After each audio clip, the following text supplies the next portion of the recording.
Hello and welcome to the Blessings in the Streets podcast. I am your host, Joseph B. Roberts, and in studio with me this evening is a brother that I have had the pleasure of knowing. Oh, probably about 35 years. We go back to college days. He is a man of God. He's a husband. He's a father, just an all around good brother. And he's taken time out of his busy schedule to join us this evening to share a little bit about his life journey, kind of impart into us some words of wisdom in hopes of encouraging, empowering, inspiring us as we deal with our various moments of adversity in life. So it is my privilege and honor to have my brother with me this evening. Ladies and gentlemen, let me introduce to you Mr. Eric Davis. Eric, thank you so much, sir, for jumping on the podcast with me this evening. It's good to see you. Absolutely, absolutely. Thank you, Joe. I really enjoy your work, and keep it up. Absolutely, absolutely, man. So before we jump into our segments for the evening, I do want to give the audience an opportunity to know a little bit about you. If you would, where you're from, what you do, just a little snippet, if you would, just kind of let the audience know who is Eric Davis. Absolutely. So I live in Minneapolis, Minnesota. Been here 20 something years. Originally from Detroit, Michigan. Joe mentioned that we went to college together in Wisconsin. It was 35 years ago. I have two daughters, two beautiful adult daughters. They're in college now and married for 26 years. Wow, wow, that's awesome, man. Yeah, it's yeah. just I amazing. know. I'm shocked as well. And from a career from a career standpoint, I've been in environmental health and safety for 30 years, and I'll be starting a new role in a couple of weeks as enterprise director for a biotech company here in Minneapolis. Okay, cool, cool. So again, I'm glad for your glad to hear you got a new opportunity coming up, and again, man, I know you got to be a proud dad. Got both your daughters now in college, and like I said, here we are talking about having met in college, and now you got kids in college. And, and just the Right, whole full circle of right, it, and right, right. Full and circle. yeah, I wasn't sure if Absolutely. I wasn't sure if you were gonna cancel on me this evening. I know if you had a little hangover from the playoff game, from yesterday. I know you're a Detroit dude. So I was Right. rooting So so for so so yeah. So right. Yeah. You and most of the country. No, it wasn't a hangover. It was a late session with my therapist from him. dealing with the Detroit Lions. But no, it is what it is, right? What can you do? Yeah, it happens, man. They had a good season though, and I know the fan base is happy nevertheless, despite hoping that it would have gone a little bit further. But it was a good time watching them, do their thing this year. So Absolutely. cool, cool. All right, well, Yeah. let's go Absolutely. ahead and jump into this conversation, man. First thing I'd like to ask you, again, you're of course born and raised in Detroit. You're a Midwest brother like myself, coming up in Chicago. But again, everybody doesn't know about Detroit, maybe not even beyond what they saw yesterday, the Lions or the Pistons or anything like that. They don't know a little bit about that. So if you would kind of, as with any journey, I think it's really important that we always go back to the beginning to really get kind of the foundational basis of where it all begins, where it all starts, what sort of shapes us and being the people that we are. So if you would take us back to Detroit growing up and kind of walk us through, what was it like for you growing up? Any fond memories that you have about growing up, as well as if there was any specific challenges about growing up in Detroit that you'd like to share, please do so at this time. Absolutely. So yeah, Detroit is uh, got an interesting reputation from a lot of people who've never been to Detroit. And so growing up there, I love the city. And I still call it home, and I haven't lived there in 30 years, but I still call it home. And when I go back home, it is it's energizing. It's obviously great to see family there, but it's something that's always got a place in my heart. as kind of beginnings. Growing up in the you know 70s and early 80s. I left for college in the mid 80s. There was a lot going on. I had early on, both parents were in the house, and at some point they got divorced. But I think my parents did a good job of ensuring that we were I have an older brother and younger sister. We were exposed to quite a bit in life, and did as much as we could. Our finances weren't always there to make a lot of things possible, but it was nothing but love in the house. And you mentioned church. Grew up in the church, in the little kids choirs and the young adult choirs, and being involved in things like that. Really was kind of formative.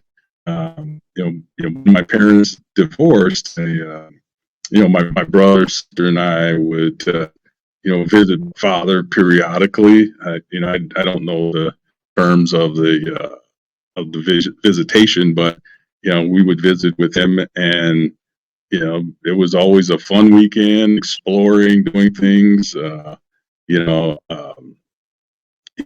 interaction with our father was it was an interesting dynamic, because now that I'm an adult and I reflect on it, those interactions were not we're only on his terms, not ours. So we did things with him. He didn't do things with us, like come to church programs or school programs or things like that.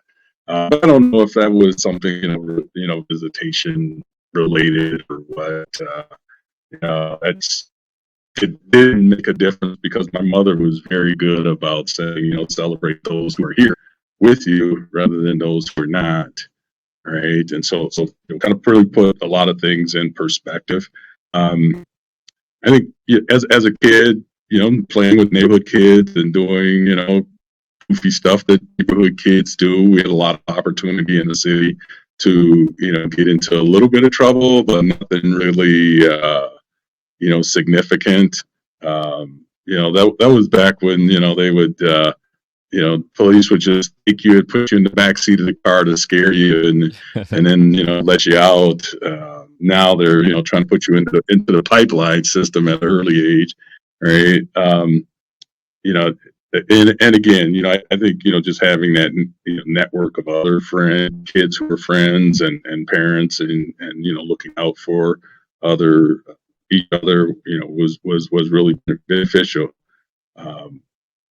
For for us, my siblings and I, I think our parents just kept us involved, kept us doing things, whether it was church, whether it was it wasn't sports at an early age, which is interesting. I think that the finances had big thing to do with that, but but my father, he was an electrician, and in the city, and in the 70s and 80s, that was huge for a black man. Right? Generally, the jobs that black men held were in the auto plants, and it was really good to have that, because just I think the power of having options, right, was beneficial, for me as a kid to see that that I did not have to take a certain path, that others may have had to take. But as an electrician, he would do odd jobs, right, around for people. There was light fixtures or outlets, switches, putting up floodlights in the backyards of homes. He would even do rewire electrical boxes, changing from fuses to circuit breakers. When we were younger, he would have us there watching and holding flashlights and holding tools. And as we got older, we would actually do the work. So really, I think was beneficial because of work ethic. A couple of famous lines that he would say is, when we would say, we'd get up early in the morning to start these jobs. We say we were hungry, and he's like, "No, can't eat until the job is done, because you'll eat and you'll get lazy, and all of this stuff." So I have that in me now. I'm like focused on completing tasks before I, kind of divert my attention to something else, to, whether it's eating, whatever. I'm going to get it done and then move on. And then he would also say something, as we were older, he would be the supervisor, right? And his famous line was, "Well, somebody's got to be the supervisor," right? And that just kind of instilled, well, somebody does have to be in charge, and if you know what's going on, you can be the one that's in charge, right? So Right. I think that was real formative for me, and as a kid too. I mean, obviously now as an adult, thinking back about it, children have a lot of resiliency, right? And we didn't have a lot of material things growing up. I'm pretty sure my father's child support was sufficient to keep a roof over our head, but there were times when the utilities would get cut off, or sometimes when the only food in the house was from the government, directly from the government, Mhm. right? And so that really teaches, at least taught me, a lot about kind of drive, and not wanting to be in that situation, and not wanting to have my family in that situation. As I became going as an adult, you know, excuse me, I could go on, but yeah, I think that you know, uh, you know, from remember my early elementary school days, um, being uh, influenced by quotes, and really kind of internalizing quotes. And you'd see a quote of something, something, and and I would always take something from it. I remember there was a candy store right behind the next block over, and there was a sign on there, that said something to the effect of, a smart person learns from their mistakes, but a wise person learns from the mistakes of others, right? Mm. And and as a kid, I would see that and I'd think about it, and wonder, what does that mean, and really dwell on it. And fortunately, I had a good example in my older brother, because he was always into something, and he was always getting corrected by my mother, if you know what I mean. Right, right. And that would teach me, okay, I'm Don't do going to be that. the wise kid, and I'm not going to do that, right? Because I see the consequences, you know. And I think too, my mother and her mother, my grandmother, they always stressed the importance of education, and really pushing that. And and one of their famous things that they would both would say is, education is something no one can ever take away from you. Kids always want uh, to make them proud. I was right. I was trying to get all A's as much as I could, and it was interesting because it would say kind of jokingly, that I was always in them books, right? And like, well, I have a goal, I have something in life that and that drives and served me well throughout my life. That's great. That's some great stuff right there. So, So much that you revealed in just your beginnings, and and I'm kind of connecting the dot with what I know about you, and a lot of it now makes sense. Because everything about you, just your whole demeanor, your mindset, especially when you think about the stereotypes of the world. I mean, here you are from, again, inner city, Detroit, you were, of course, in college, you were a basketball player. So, the automatic assumption is okay, here's this jock from the hood, and he's not about his business education wise. He's only here just to play ball. But you always stood out to me as not just being someone who was just one of the ball players. You could tell that you had an intellect about yourself, a thirst for learning. Not that you didn't want to have fun, and didn't have fun like we all did. It was just though you could okay. see that in you, and I guess I didn't you as you get older, as you stated, you kind of, as you reflect back on those moments, you kind of appreciated that. And I could see where, as you talked about your dad and some of those lessons of hard work and ethics,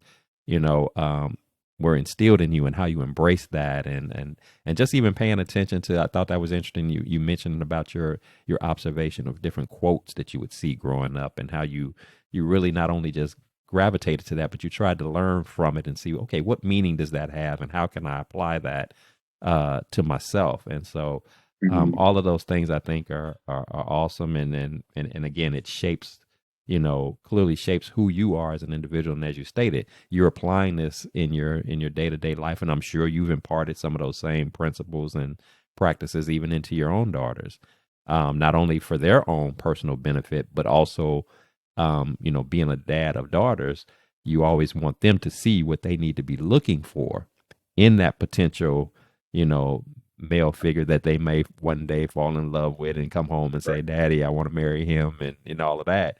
You're wanting to feel confident that they knew in advance what key qualities to be looking for, other than, is he good looking, or does he have a good jump shot, or does he drive a nice car or whatever? But no, something more layered than that, something more, something more lasting than that. So that's really good. And then again, even with your parents, absolutely, parting ways, I still like the fact that your dad was still very active in dealing, and like you said, it was just a different time back then, that you just saw more of that. And just, we know what inner city life is like and the challenges that are out there, but everybody doesn't fall victim to that. There's some of us who were blessed to be have parents and grandparents, who, again, imparted that wisdom into us. And like you said, we didn't need a whole bunch of, it wasn't our parents were against sparing the rod or anything.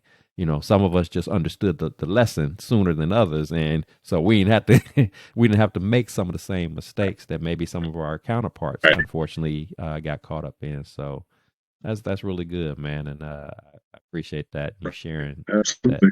Good. That's good stuff. That's good stuff.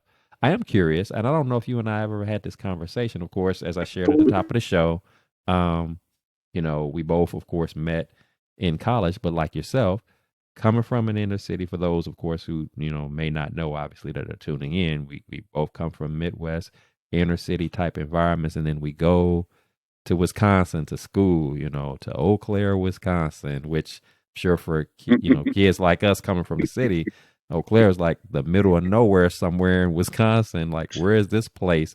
I'm curious to know, just how did you get connected to actually even going there, and what was some of your initial concerns, going into an environment like that that's clearly complete opposite of what our upbringing is like in the inner city? I mean, I think you and I both agree that it ended up being a good opportunity that we would ultimately experience, but that initial shock of it all, the whole change of scenery, had to be, if it was anything like it was for me, I'm sure you might, have some similar stories as to what was that whole transition like. I'm just curious to know, how did you even get connected to going to Eau Claire?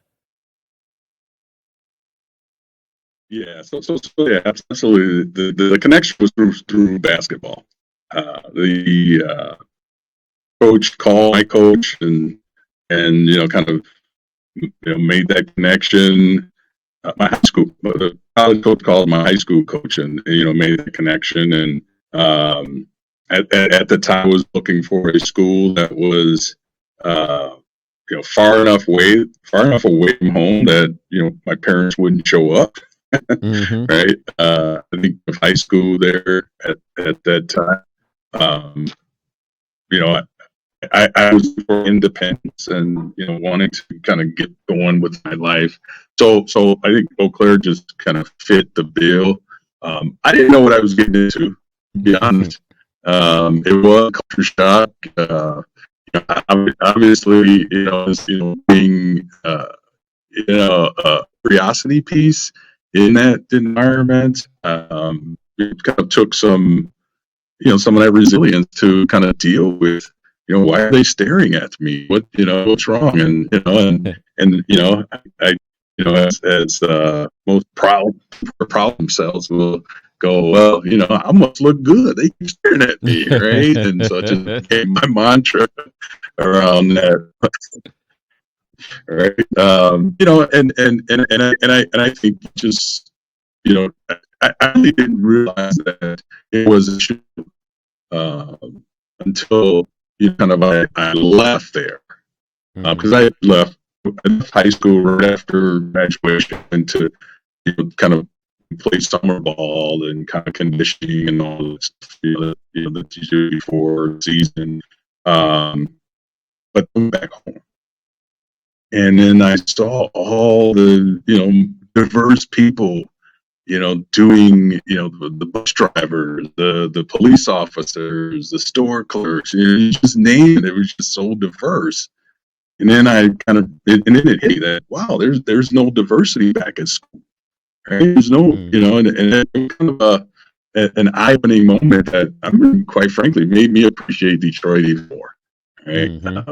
I think people who live in in those isolated communities, do the service to themselves and their personal growth and things like that. I think just being around other people who are not like you, whether it's your looks, your actions, your income, jobs, whatever, just people who are not like you. I think kind of build your character more so than anything. I agree. And something just came to mind. I remember the last time you and I had an opportunity to see each other in person when you came to Dallas. That was one of the things that you and I had reflected on, about how, despite the culture shock that it was going to a place, like Eau Claire, where there wasn't very few of anybody that looked like us, and like you said, the stairs and the things like that. One of the things that you and I both agreed upon was that as we walked away from that experience and went into the actual work world, where again we found ourselves many times in situations where we were one of the few in those respective workspaces, it was all there was a sense of confidence that we had being in those spaces that basically broke the stereotypical mindset that that might say we aren't good enough to be in those same rooms as those who don't look like us.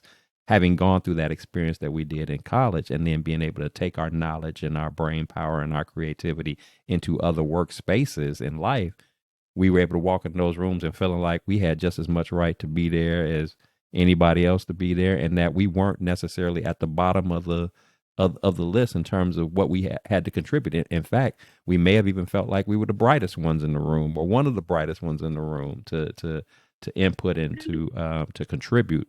And so so I recall that conversation with you, and I still feel that like that today. That's one of the advantages of going into such an isolated situation like that. It gives you an opportunity to prove, if nothing else, to prove to yourself that you deserve to be there. That it wasn't just, oh, you're only here because of the color of your skin, or you're only here because you just didn't have a lot of money, or you're only here because you had a basketball skill. No, I'm here because I'm qualified.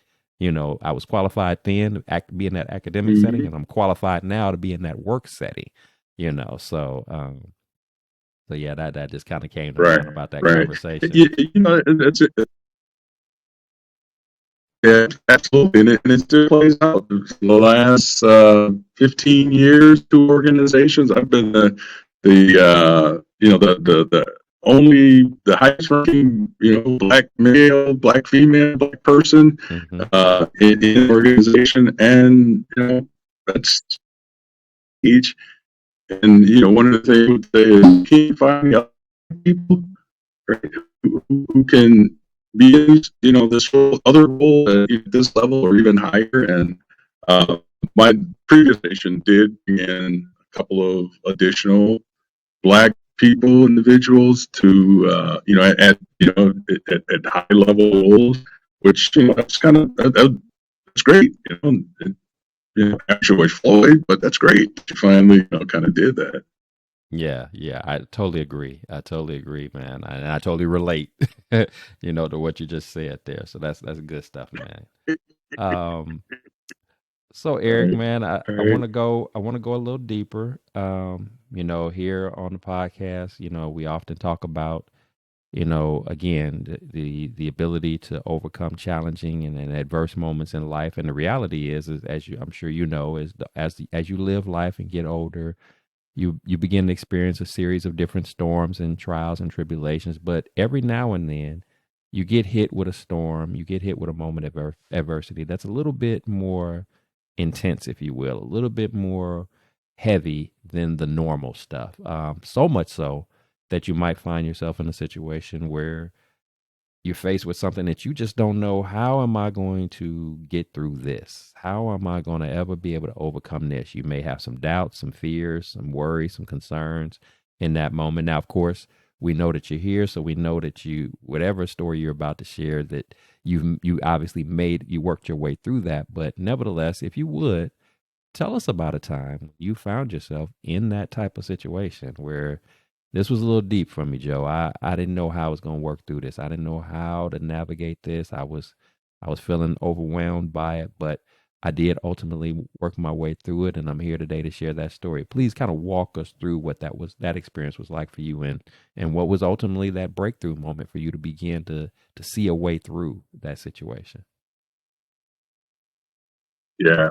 Well, yeah, and I mean, I don't know how to describe this other than saying that I like focus on always kind of preparing myself, right, for life, because life be lifing, right? Life comes at you, 100 miles an hour, and from directions you don't even know it's going to come. So I've always really focused on like being sure that I was prepared for things to happen. I think growing up in my neighborhood, there was a bowling alley, a few blocks away, and I remember as a little kid, and this is elementary school, there was some guy who was in a car, past in the driver's side seat, and he was no longer living, right? And I remember as a kid just kind of looking and just I don't know if it's curiosity, fascination, but kind of feeling like there's something going on here that's not right, and was no obvious signs of trauma or anything like that. Watching the police or the coroner, whoever they were, pulling his body out of the car and putting him on the stretcher and cutting him off, and just kind of feeling a little weird about it. It's just something that I'll never forget. Right? It'll be with me. Um, and there was another situation where there was a rooming house at the end of our block that caught on fire in the middle of winter, and there's firefighters are hosing the building down. It's a kind of a duplex, and there's ice everywhere. I just remember all the ice, and even on the firefighters turnout gear, there's ice watching. And then once the fire was out, they were carting bodies out, and knew sit on the porch, and everyone had to walk by them, say hi or whatever, but we knew who they were, and I think when you have traumatic events like that you're exposed to, you tend to rationalize everything as the situation isn't as bad as as those situations where those individuals were in, and wherever I'm going at the moment is not going to be it's not as serious as what those people have had to deal with. But as you get older, and this is the let's say the science side of me. um, you really have to prepare your mind through kind of three things, and that's one is your mindset, right? Is it kind of an open or fixed mindset, right, where you're open to things and challenges, or is it fixed and you kind of expect things to happen in a certain way, and if they don't happen in that certain way, you're literally shattered. And the other two, I think it's the locus of control.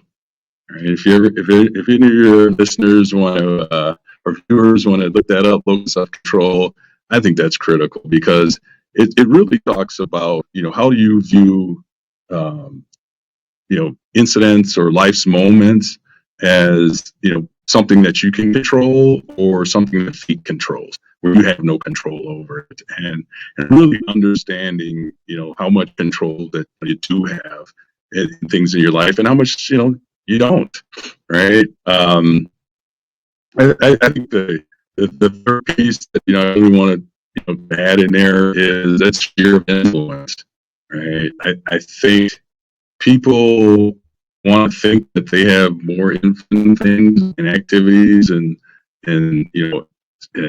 situations and people than they really do, right? There's we're if we really look at what we actually have influence over, it's significantly smaller than we think, and and so for me, I really stay. I think that the thing that people say now is stay in your lane.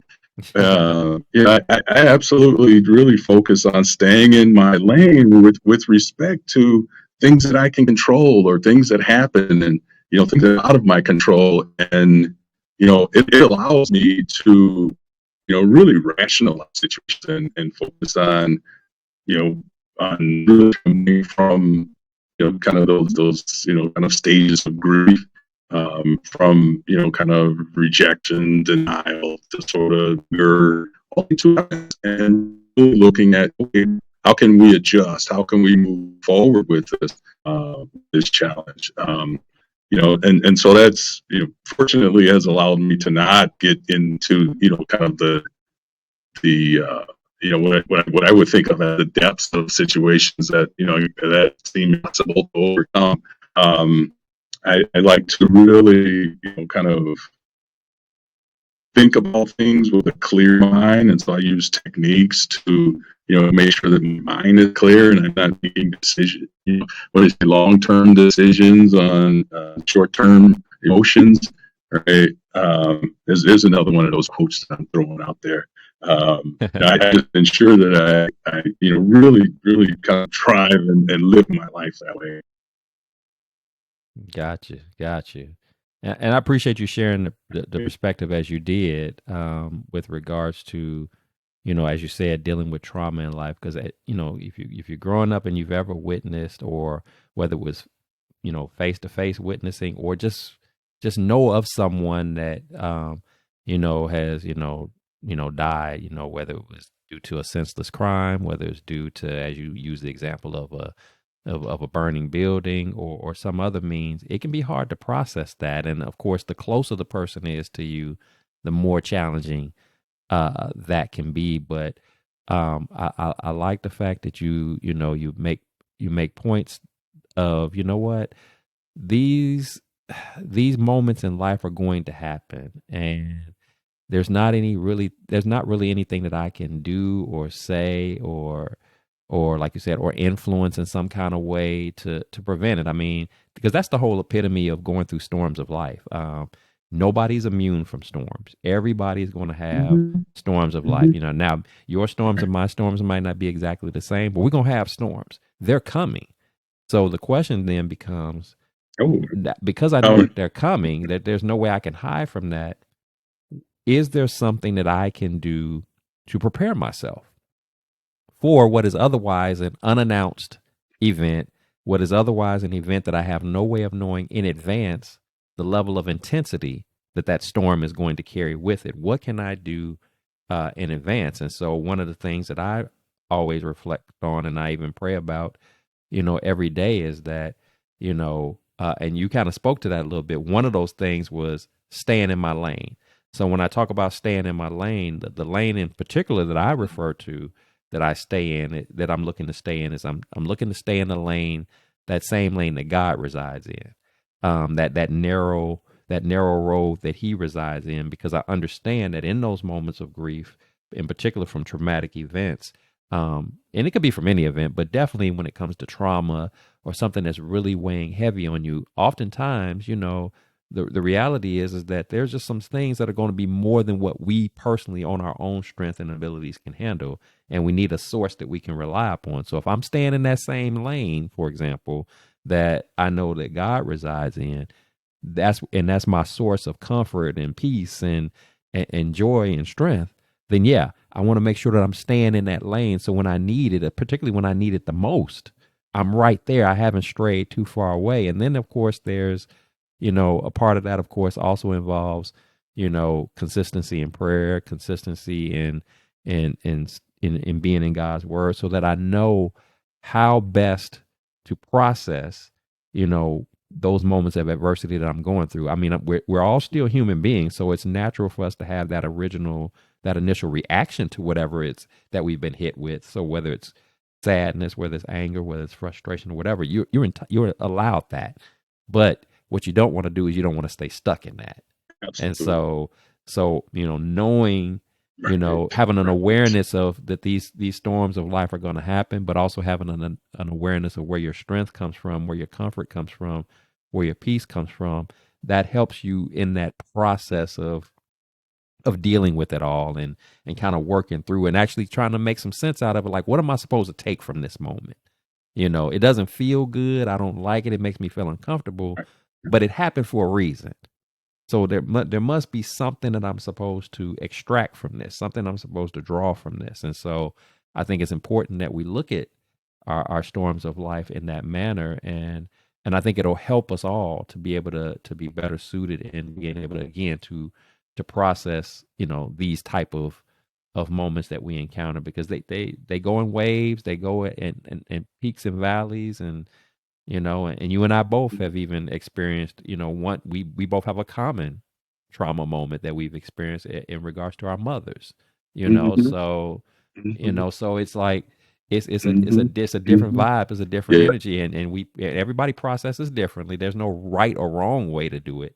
It's just, Right. it's just a matter of how do I let Right. it impact me? Do I let it smother me and keep me down, or do I say, okay, Right. I have my moment, and then begin to work through that process? I'm sorry, go ahead. What you were going to say something? Yeah, I just wanted to add, you mentioned about, kind of, kind of dwelling on the incident or the issue. And I think that's where a lot of people get stuck, right? Versus, kind of focusing on the path forward. Where do I want to be? Regardless of what it is. It's obviously, any traumatic event is going to be life changing. It's things are going to be different, and I think where you kind of spend your mental time, on the incident, the issue, the loss, really should be kind of focusing on, okay, how do I recover from this? Where do I want this? I think, sometimes when these incidents happen, we'll think of the loss. What did I lose? There's something that's no longer available to me, and it's hard, it's tough. But if you start focusing on, okay, well, what can I gain? What different direction can I go? The journey, and it's not a straight line, right? Mm-hmm. And there's that some, follow, this destination, and this life goes, weaves its way through. And if you know that, these things are going to happen, you don't know when or why or who or whatever, but these things are going to happen, and you can just continue to navigate on your journey towards your destination. Things happen. All right, I'm going to process this, and obviously, yes, it's absolutely sad, and like you say, people, have a right to grieve and feel sadness, and to be honest, and that really never goes away. You will always grieve and Mm-hmm. always feel that sadness. But if you're on your journey, you know that you're moving on your journey. Nothing's going to stop you from continuing on your journey. And I love that you pointed that out, because that's such an important thing. It's like sometimes people feel like, when, especially when we're talking about moments of grief, they feel like that there's supposed to be a time on that. Like, okay, it's been this many months or whatever, you should be over this now and move on. There's certain moments in Mm-hmm. life that you experience, particularly when it comes to trauma, that you are never going to get over it. Like it's never going to, if you ask me, will I ever No, get over no, my no, mom no, passing? My mother no. it'll be, it'll be 13 years in June. If you ask me, will I ever get over that? I'll never Mm, get over it. no. But how I process it has transcended over the years. The way I deal with it, what used to make me sad when I thought about certain things, now I've sought out that joy in the moment. What used to bring me misery, I can now see a Right. different side to it. It's a process, but you don't necessarily have to, Mhm. quote unquote, get over the stuff that you're going through. You just don't want to let whatever it is that you're going Right. through, Yeah. Yeah. like I said, You suppress can't. you, keep you down. But yeah, there's certain things that no, it happened, and Right. I'm always Right. remember. I'm never going to Right. forget it. It's like if somebody ever, even if the trauma moment was just a moment of betrayal where you felt somebody wronged you, um, just because you opt to Hmm. forgive that person Hmm. doesn't mean that you excuse what they did.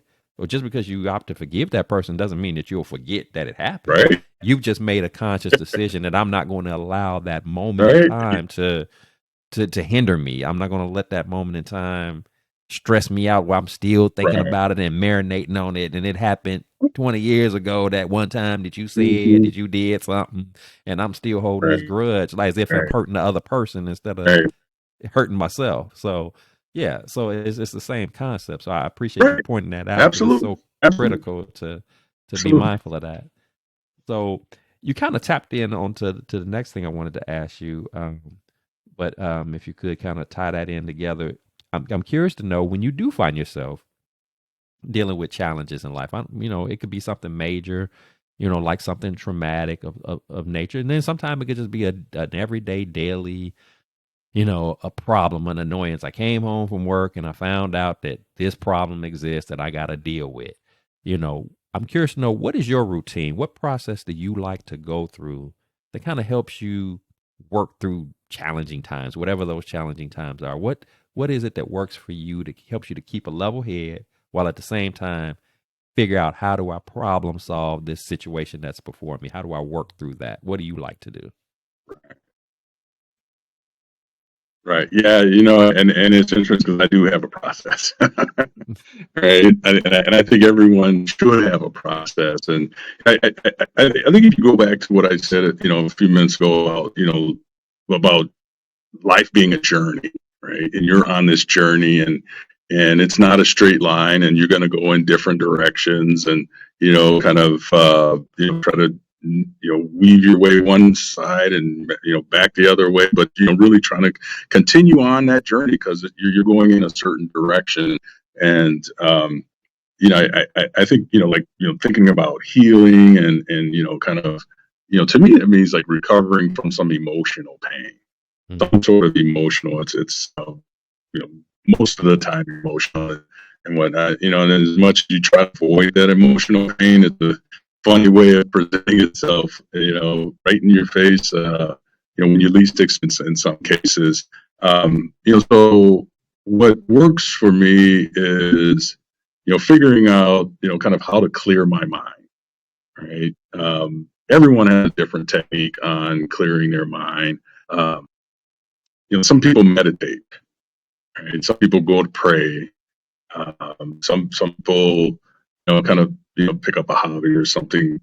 For me, it's I'm task oriented. I can't meditate because you, uh, and so I try to find the tasks that I can complete that just totally distracts me from the when I was a little bit younger, I used to shoot baskets. Right, shoot basketball. Just because you have to focus mentally on what you're doing, because you're trying to achieve a certain outcome. Goals and things like that, and it really distracts you from the issue. Um, Now, being a homeowner, it's so I mow my lawn, and I sit there, and as I'm mowing my lawn, I'm intentionally clearing my mind of the issues that are that present themselves. But then I'm also kind of rationalizing. I'm also thinking about, potential outcomes and how do I, kind of identify some advantages to this situation. While I'm doing that, exercise of any kind. I also take long walks and I say long walks because the longer you walk, the more your feet, knees, hips, back, all that stuff starts aching, because you using muscles that you probably haven't used in a while. And I think you have to like mentally focus on, not quitting, from that pain, and it's distraction. So I think, the distractions help me clear my mind so that I could, kind of come back, once my mind is clear, I can think clearly about the issue or the situation. And I kind of mentioned to you before that, 3 months ago, I was laid off, after almost 7 years in a leadership role. Company wasn't doing so well, financially, and, some closures here and there, and, prop shifts and things like that. And, finally they, kind of decided, maybe there are some people that, we would, be better off not having on our payroll to help the bottom line, and I was one of them. So, and normally you would think of that as a traumatic event. Um, Fortunately, I a quick heads up before it happened, so I was kind of prepared. But I also was on my way into a doctor's office to have my shoulder looked at for some shoulder pain, trying to get a diagnosis as to what's going on. So it was like in that moment, I had distractions. I couldn't think about what had just happened. In fact, I was sitting in the parking lot and took the meeting on one of the video chat programs, from my company, and it's just something that helped me in that immediate moment. So I think that once your mind's clear, you can start thinking about what's the next step forward. What do I move forward? What do I need to do to move forward? Regardless of the situation, there is a forward. There's always something forward. I don't think there's anything in life that really gets us to the point where we can't move forward, or we get stuck that we can't overcome. And if we can, there's help out there for people to kind of reach out and try to get. But that's typically what I'll do is I'll try to move forward. I think the key here is again, not making those long-term decisions on short-term emotions. Mm. I love that. I love that. It's kind of like don't make permanent. Don't seek permanent solutions for temporary problems. That whole concept is don't overreact. Absolutely. Don't go to some extreme like this is the end of the world. Oh, I lost my job. Oh, this happened or that happened. Okay, yeah, it happened and it's unfortunate, but it's not the end of the world. You're gonna be all right. And I love your approach. Like you said, I focus on a task that I know that I can accomplish, that can get my mind off of things. And when I heard you saying that, I know some people might automatically assume that this, and some people are guilty of this. They might automatically assume that what you're doing is trying to, act like the problem doesn't exist. And that's not what you're doing. You're saying, I pick a task that's totally unrelated to what's going on with the problem. It's just an opportunity for me to clear my head and process everything, and perhaps even begin the steps of coming up with a resolution for this, so that by the time I'm done with this task, I now am in the mindset. My emotions are clear. I got a vision, a perspective on, okay, these are the steps I'm going to take now to move forward, to proceed onward, to not allow myself again to get stuck right here. I know for me, I look forward to, I have a dog, and I walk him every morning. And sometimes my daughter, fusses at me because, especially if it's like super cold outside or whatever. She's like, you just let him out back or whatever. But what she doesn't understand, and you kind of spoke to that, is like, for me, that time in the morning is not only just the opportunity to walk him, it's I use that time in part to just kind of clear my head, stuff that's on my mind, things that I need to talk myself Yes. through. It's again, and also, of course, obviously, I use it as a time to talk to God and just kind of seek his direction and his guidance on things. So by the time that walk is over, particularly if something has been weighing heavily on my mind, I feel completely clear headed, and I got a much better attitude about it versus maybe how it started out beforehand. So that's why it's such a big deal, even in inclement weather. I'm still wanting to get that walk in. It's like it's a big deal to me.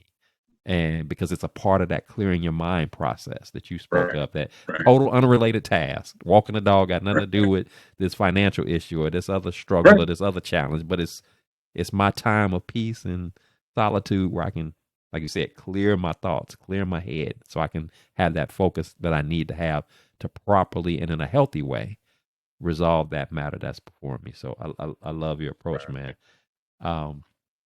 So Eric, Absolutely. if you had Absolutely. Thank you. absolutely, absolutely.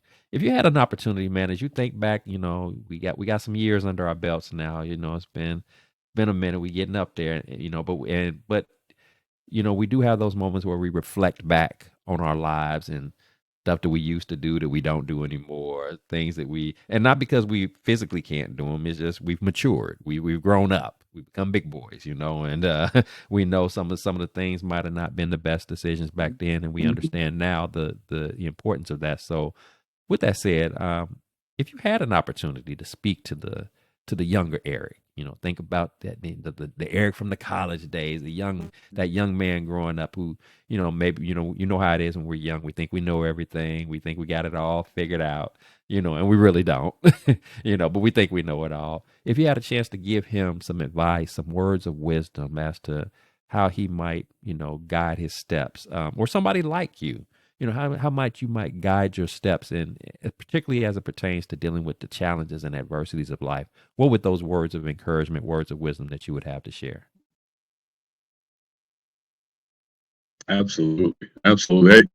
I think it's probably a couple things. I think the first is, and I kind of mentioned it a little bit, is really like having a long term personal goal for your life, right? And it's not, the goal isn't dependent on anyone else, entirely dependent on you. It's not depending on being there. It's not dependent on kind of financial situation, could be, but it doesn't necessarily have to be. I want to be a millionaire. I want to be, because those things are material, right? It's really having a goal for you in your life and how you want to live your life, totally independent of others. Because I think finding the right people to be in your life who have similar goals is difficult. Um, to achieve. Just everyone's different. Everyone's has different goals, and some people have no goals. They're just making their way through life the best way they can, and then some people have nefarious goals, right? And you really don't want to kind of be involved in around that, and so, but really focusing on your goal, and then kind of really being kind of flexible, because you think of it as a journey. You have your goal, and then you have your journey to achieve it, and that's where life happens, is on that journey, right? You have to be flexible. You have to, you can't control everything that goes on. And that kind of touches on my second part, is uh, having that sphere, understanding that sphere of control, or sphere of influence. But as you're on your journey, you got to be flexible. Um, I think one of the things I did quite a bit of is, I was always involved in a lot of things, and stuff that you would not expect me to be involved in. But I saw that there's something I could possibly learn, there's an experience I could possibly have in there.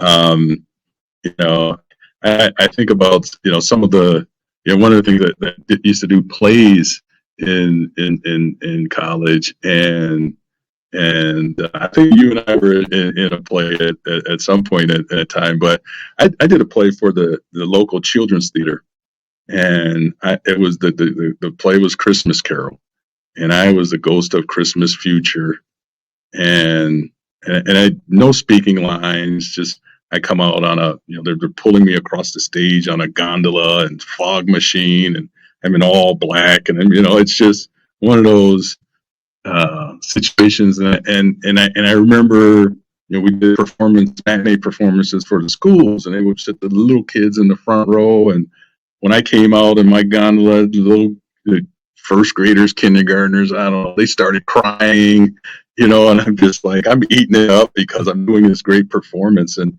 I think, the lessons from that I gained was, this is something like totally out of my realm of, existence. And here I am, and I'm doing a great performance. And, so I really enjoyed that, kind of being involved in clubs and activities, and doing different jobs that kind of stretch you and stuff like that. It's all part of that journey, and you have to kind of experience life on your journey, because ultimately everything you do is going to help you along on your goals.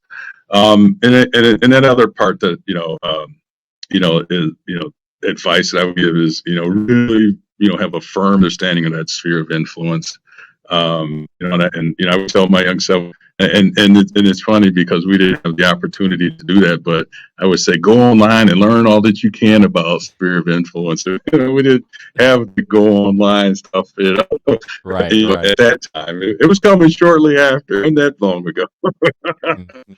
But really having a firm understanding of that, so that again, you can understand what's important to you, what really things that you need to focus on. I think a lot of times people focus on way too much of everything, and not and miss the important stuff. And that's the stuff that helps you along your journey.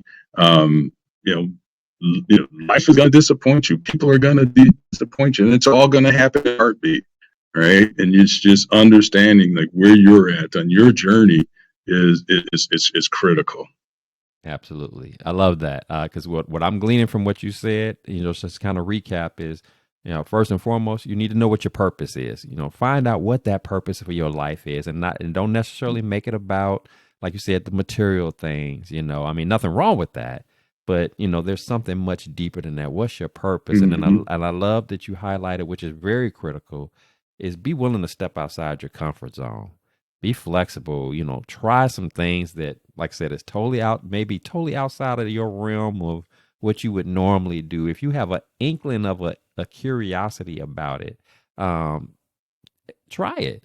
We're not talking about, obviously, we're not talking about anything, inappropriate and illegal, but, whether it's like you said, being in a play, being Right. in different groups and Right. organizations, you just never know what that experience might mean for you, people you might make contact with that you may have never otherwise connected with. And you find out you have similarities in goals and objectives. And then the last point that you brought up about, be mindful of who your influences are. Where are you getting influence from? Who are you drawing that influence from? Who do you look to? Whether it be whether it be somebody that is a mentor, whether it be somebody that, if we're speaking of it from a spiritual perspective, where do you get your what is your source spiritually? Whatever that is, be mindful of those things. And I agree with you. If you have those three things connected all together, it makes for what that journey experience is going to be like for you. And again, and I like the fact that you highlighted it. Understand it, even if you do all that stuff, which is the quote unquote the right way to do it. Understand that there's still going to be some moments of disappointment. There's going to be some folks who let you down. There's going to be some challenges that happen along the way. It's going to happen, but it's not the end of the story. It doesn't mean that everything is messed up now and it's all Right. over. No, it doesn't. It's just a part of the process. It's just what you go through. You're going to have some high Hmm. moments and you're going to have some not so high Right. moments. It's just life. As we said, life is life, and sometimes, well, all the time, really, but Right. that's just what it is. So I don't, Right. it's just Yeah. what it is. Absolutely. But you want to make the most of it because it's all that we have. It's our one shot while we're here, and as you and I both know, we talk about having known each other for 35 years. And if you're like me, there are moments I sit back and say, "Man, where did 35 years go?" It seemed like just yesterday Right. we were Right. in our 20s, and now we're not. Like, man, it was just seemed like just yesterday I was holding my daughter in my arms, as I'm sure you Exactly. think back, sometimes you was holding your daughter in your arms, and now they grown women. So it's like, Yep. where did the Yep. time go? Oh yeah. So it can get away Exactly. from you real fast, real quick, and you don't. Right. And the last thing that you Right. want to have is regrets about, I wish I would have. If only I tried to do this. If I Mhm. don't, we don't want to make those mistakes. I've been guilty of that on some things that I wish I would have done. But that was what was so beautiful, in all honesty, when I think about Eau Claire, that whole college experience, because I remember, just real quick, when my mom dropped me off, and everybody left, and I remember I was, of course, on upper campus, and I'm literally just kind of walking around, just taking it all in, like, man, I'm really here on campus. And I remember saying to myself, I actually made a promise to myself that day. I said, from now on, the whole, being shy and timid and, scared to try new things or whatever, that ends right now. I said, if there's something that I think I'm interested in, that I want to be involved in, that seems like it might be appealing to me, I'm just going to go for it and just see what happens and let it take me.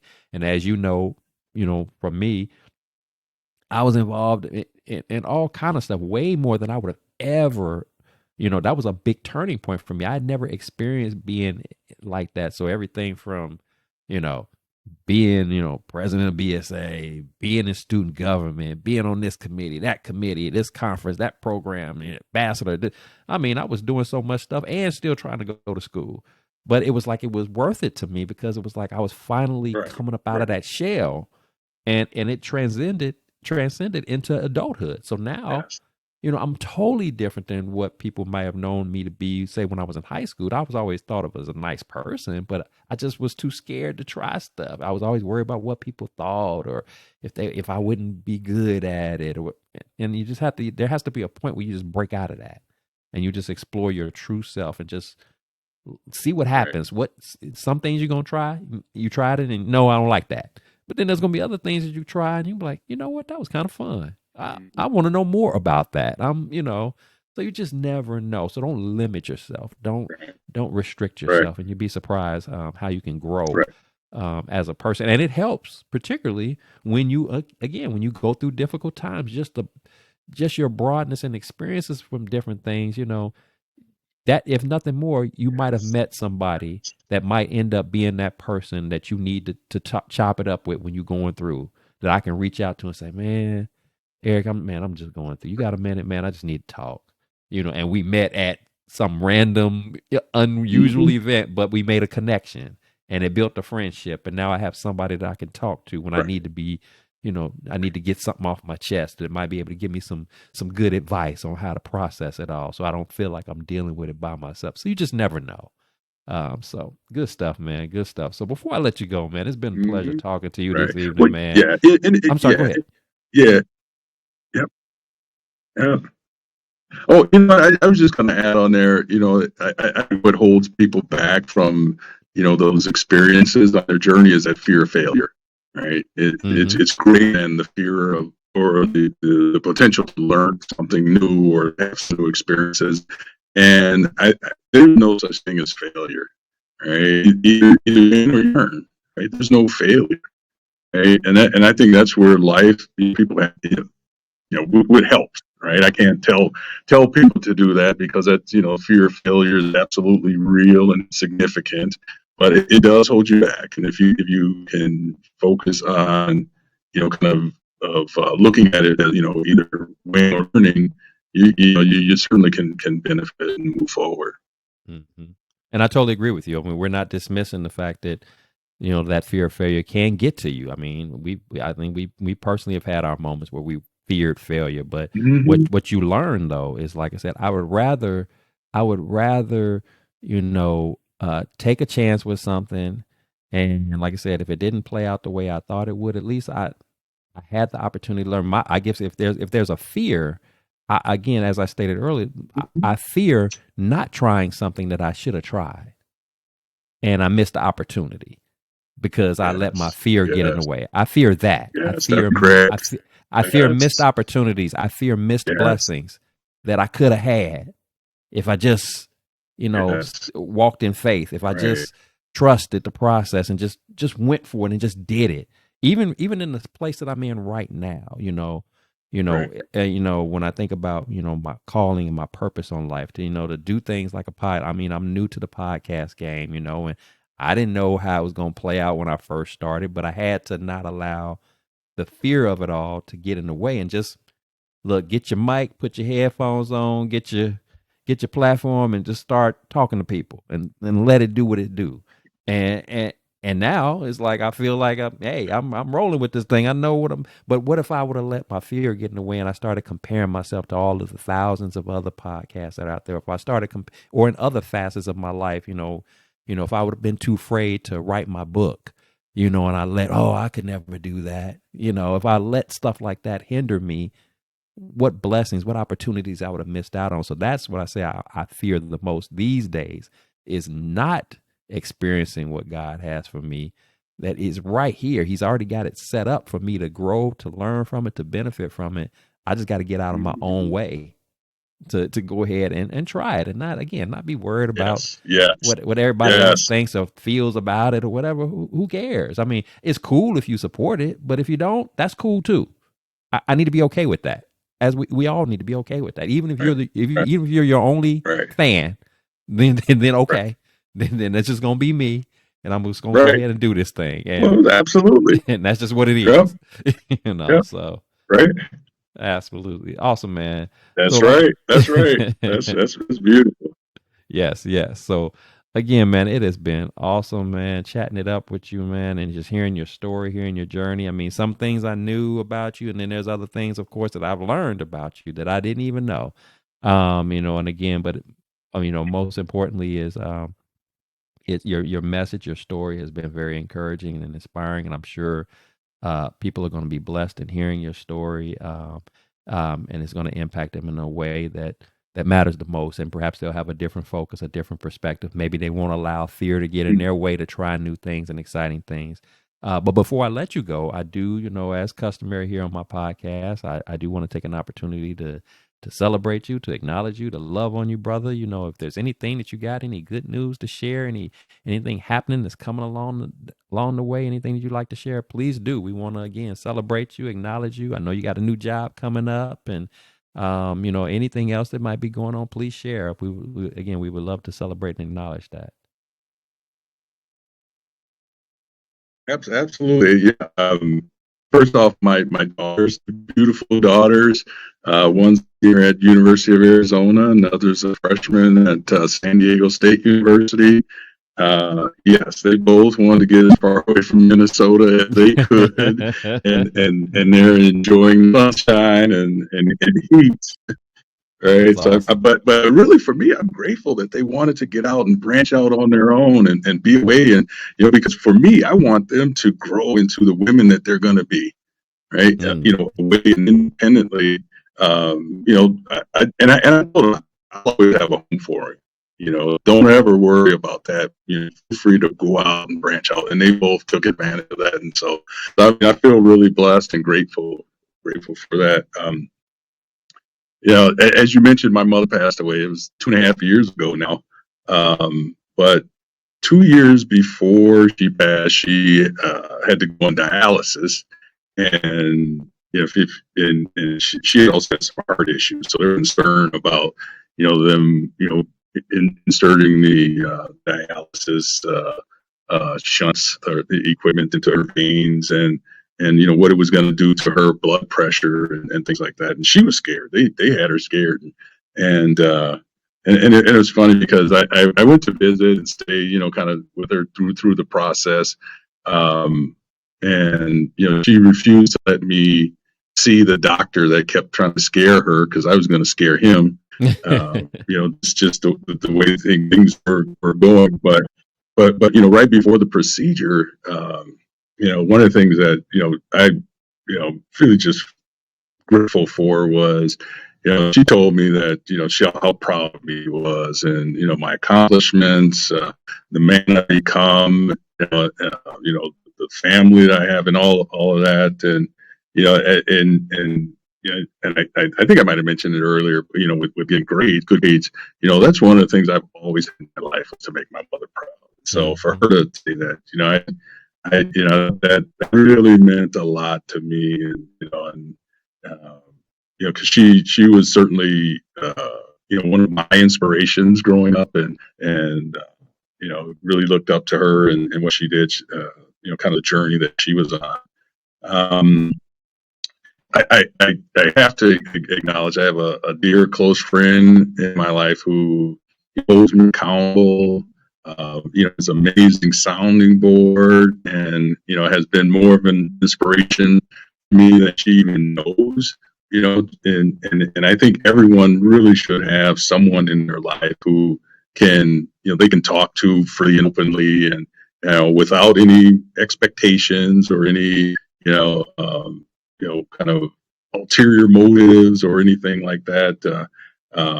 And it's interesting. I did a employee survey several years ago, and one of the questions was, "Do you have a best friend at work?"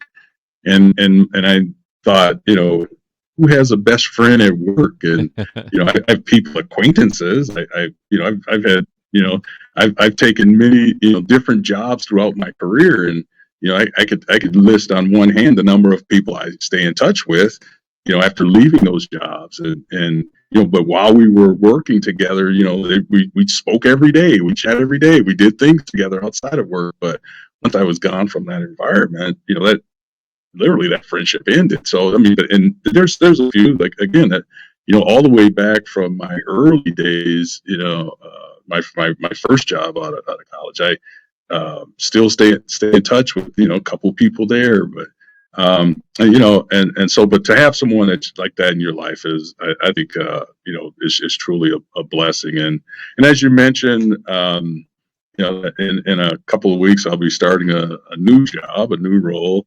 in an organization. I've been in manufacturing for the last 7 years, and the service industry for about 9 years before that. I think for me it's this new role is in biotech, and I'm really happy to be getting back into that because I tell people that's kind of my foundation. That's my roots, I guess. My upbringing was in the sciences, and so really happy to get there. So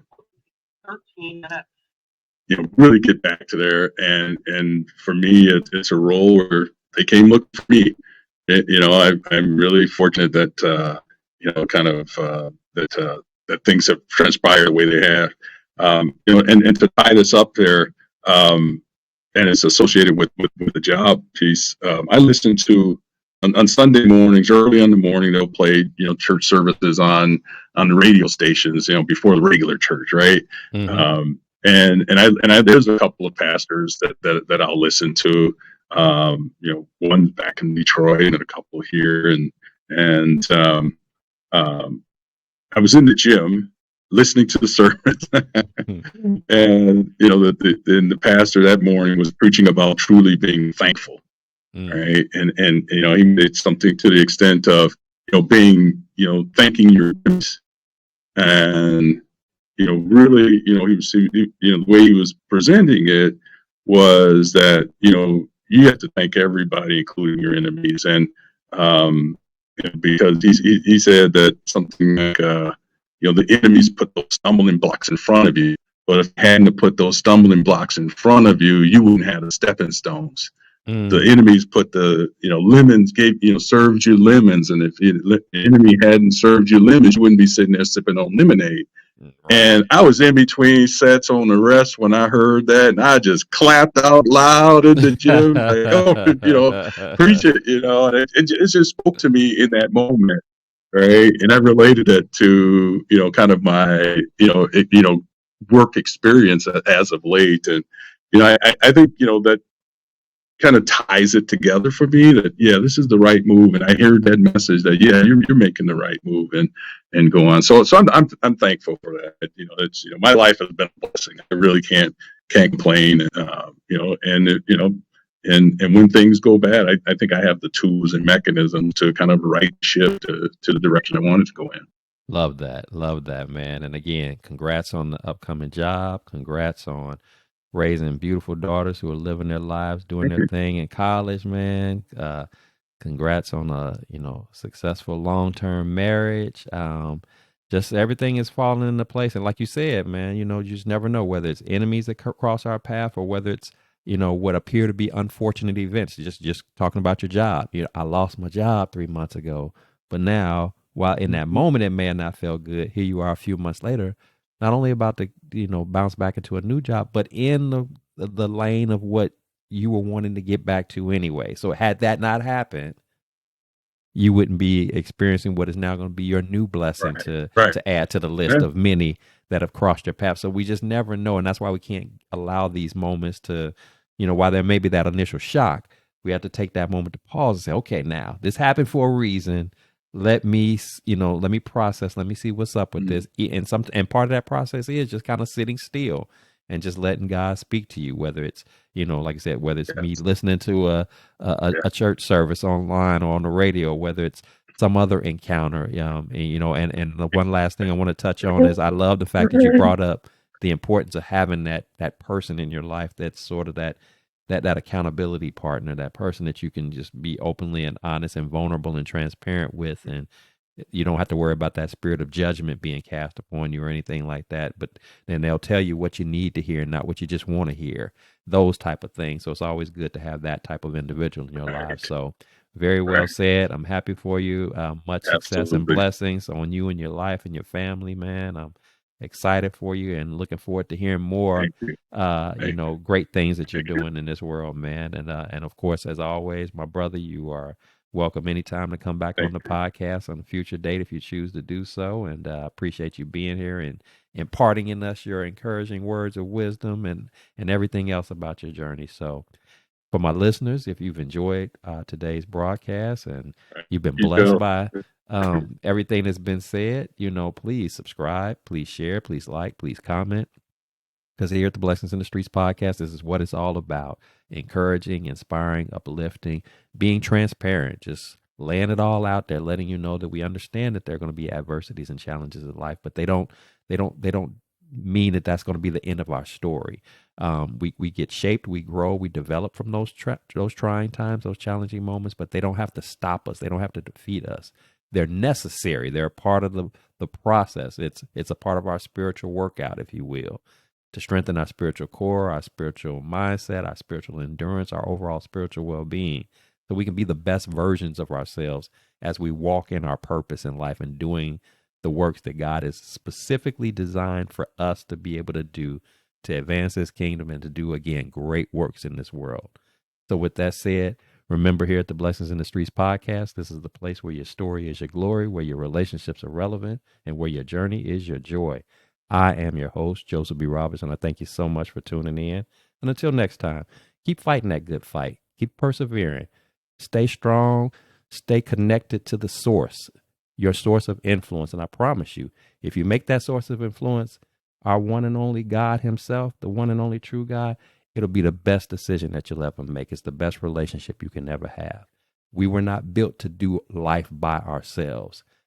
God is there for us. He loves us unconditionally. He wants nothing but the best for us. And he will connect us and surround us with people with like-minded thought processes and concerns and care for us as well. So we are a community and we need to operate as such.